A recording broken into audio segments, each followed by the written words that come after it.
Hello दोस्तों, नमस्कार। मैं हूं प्रमोद राव और आप देख रहे हैं बहुजन लाइव।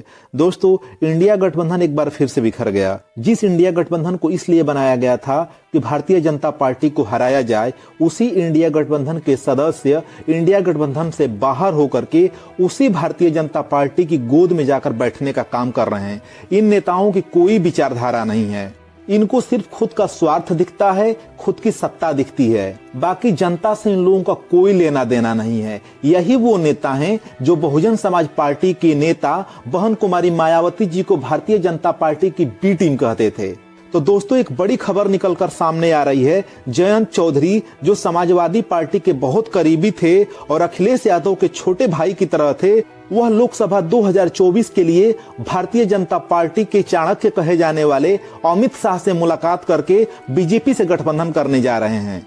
यानी कि जयंत चौधरी समाजवादी पार्टी का साथ छोड़ करके अब बीजेपी से गठबंधन कर रहे हैं। तो दोस्तों, पूरी कहानी क्या है, इस वीडियो में उसी की जानकारी लेकर के आया हूं। वीडियो शुरू करने से पहले अगर आप हमारे यूट्यूब चैनल से नए जुड़े हैं तो चैनल को जरूर सब्सक्राइब कर लीजिएगा, वीडियो को लाइक कर दीजिएगा, साथ ही बेल आइकन की घंटी को भी दबा दीजिएगा, जिससे हमारे वीडियो की नोटिफिकेशन सबसे पहले आपको मिल सके। तो दोस्तों, चलिए वीडियो को शुरू करते हैं और जानते हैं जयंत चौधरी ने समाजवादी पार्टी का साथ छोड़ करके, इंडिया गठबंधन का साथ छोड़ करके अमित शाह से क्यों मिले हैं। सम्मानित साथियों, जयंत चौधरी का जो असर है वो पश्चिमी यूपी में है। वहां पर उनका अच्छा खासा वोट है, जो लोकसभा 2019 के चुनाव से अखिलेश यादव के करीबी हुए और अखिलेश यादव की पार्टी से ही उनका गठबंधन होता था, क्योंकि पिछली बार विधानसभा के चुनाव में भी वो अखिलेश यादव के साथ थे।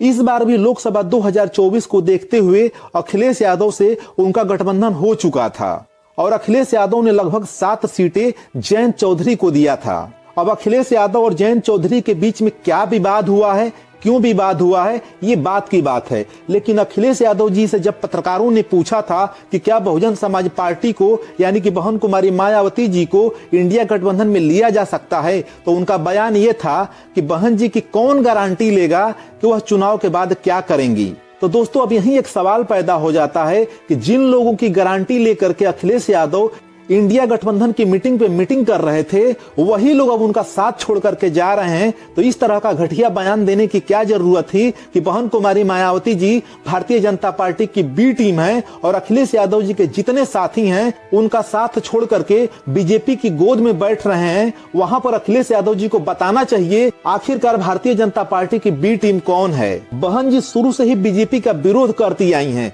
बस अखिलेश यादव जी को फायदा ये होता है कि जैसे ही वह बहन जी को बीजेपी की बी टीम बताते हैं, वैसे ही मुस्लिम समाज का वोट का ध्रुवीकरण हो जाता है। वह वोट अखिलेश यादव जी के पास चला जाता है, इसीलिए वह बहन जी को भारतीय जनता पार्टी की बी टीम बताते हैं। दोस्तों, जयंत चौधरी अमित शाह से मुलाकात कर चुके हैं और लगभग 3 से 4 लोकसभा सीटों पर दोनों पार्टियों का गठबंधन तय हो चुका है, जिसकी सिर्फ ऑफिशियल घोषणा होना बाकी है। तो दोस्तों, आप ही लोग कमेंट करके बताइए कि भारतीय जनता पार्टी की बी टीम कौन है, बहन जी हैं या वो नेता हैं जो इंडिया गठबंधन में शामिल थे और आज जाकर के बीजेपी की गोद में बैठ गए हैं। तो दोस्तों, आप लोगों के कमेंट का मुझे इंतजार रहेगा। वीडियो देखने के लिए आप सभी का बहुत बहुत धन्यवाद, बहुत बहुत आभार।